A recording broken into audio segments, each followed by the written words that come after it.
بسم اللہ الرحمن الرحیم۔ فضائل رمضان میں سے ہم پڑھتے ہیں، نبی کریم صلی اللہ علیہ وسلم کا ارشاد ہے کہ رمضان المبارک کی ہر شب و روز میں اللہ کے یہاں سے جہنم کے قیدی چھوڑے جاتے ہیں، اور ہر مسلمان کے لیے ہر شب و روز ایک دعا ضرور قبول ہوتی ہے۔ بہت سی روایات میں روزے دار کی دعا کا قبول ہونا وارد ہوا ہے۔ بعض روایات میں آتا ہے کہ افطار کے وقت دعا قبول ہوتی ہے، مگر ہم لوگ اس وقت کھانے پر اس طرح گرتے ہیں کہ دعا مانگنے کی تو کہاں فرصت، خود افطار کی دعا بھی یاد نہیں رہتی۔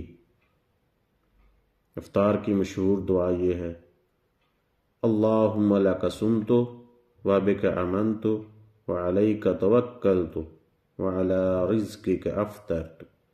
ترجمہ: اے اللہ، تیرے ہی لیے روزہ رکھا اور تجھی پر ایمان لایا ہوں، اور تجھی پر بھروسہ ہے، تیرے ہی رزق سے افطار کرتا ہوں۔ حدیث کی کتابوں میں یہ دعا مختصر ملتی ہے۔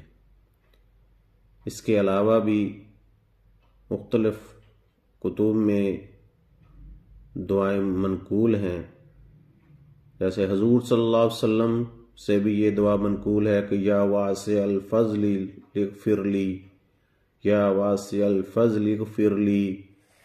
ترجمہ: اے وسیع عطا والے، میری مغفرت فرما۔ اور بھی بہت سی دعائیں روایات میں وارد ہوئی ہیں، مگر کسی دعا کی تخصیص نہیں ہے، مخصوص نہیں ہے کہ کون سی دعا مانگنی ہے۔ اپنی اپنی ضرورت کے لیے اللہ سے دعا فرماتے رہیں۔ چشمہ فیض سے گر ایک اشارہ ہو جائے، چشمہ فیض سے گر ایک اشارہ ہو جائے، لطف ہو آپ کا اور کام ہمارا ہو جائے۔ اللہ پاک ہمیں رمضان کی قدر کرنے کی توفیق عطا فرمائے، اور خوب اللہ تعالیٰ سے مانگنے کی توفیق عطا فرمائے۔ آمین۔